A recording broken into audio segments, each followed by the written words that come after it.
Hello everyone, welcome back to Spiritual Essence.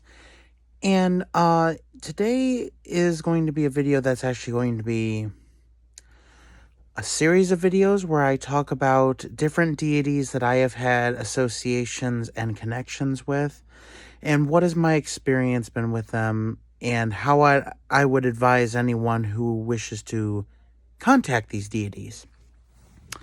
So the first one I'm going to talk about is actually the first deity that called to me. Now, what I mean by that is that when I first started magic, I was still kind of apprehensive about contacting deities. I wasn't sure if I knew how to do it right, and I wasn't quite aware about what would happen if I did it wrong.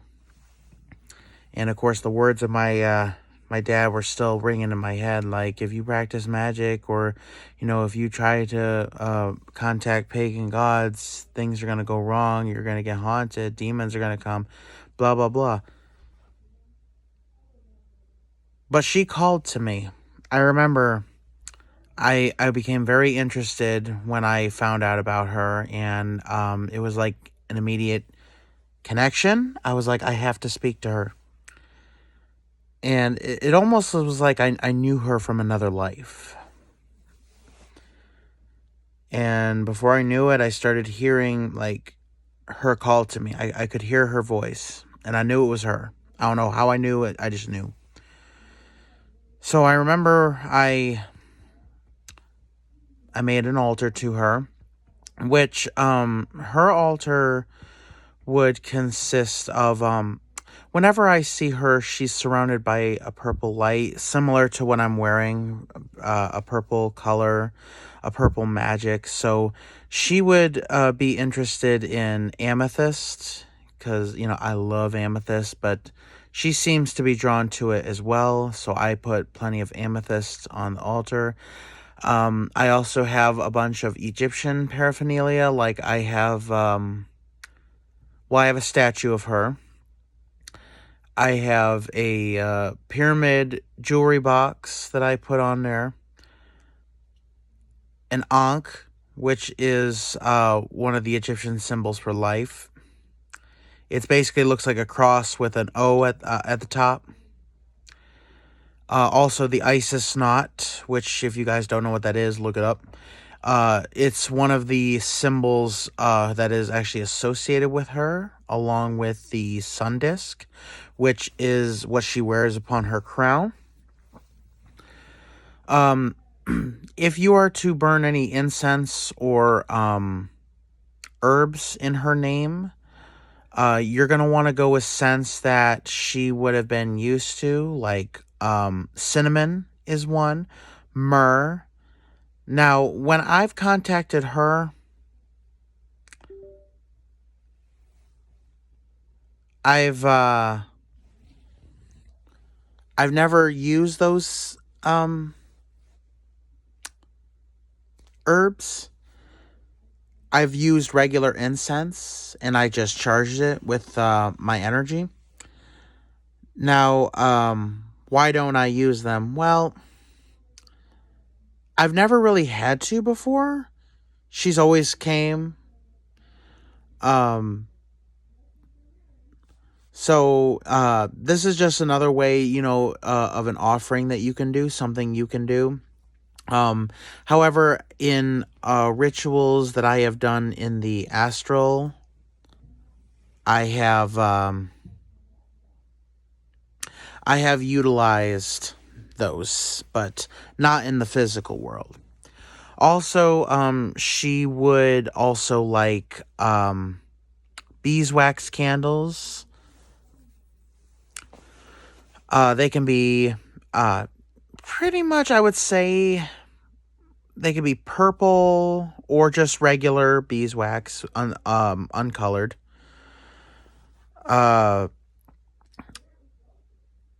So those are the kind of things that I would place upon her altar. So basically, symbols of things that she would have been used to during her time. Now, what has been my overall impression about her, and who exactly is she? So, she is the Egyptian goddess of... I got it right here on my computer. So she is associated with magic, motherhood, children, and wisdom. She, in legend, is very well known for her magical abilities, even reviving her brother. I believe it was Anubis who was killed by Set, because Set had killed him and dismembered his body. So she got all his body parts back together, and she used her magic to resurrect him. So she is a very powerful witch in ancient Egypt. She would have practiced the form of magic that they used, which was called Heka. She is very, very powerful, but she's also very nice.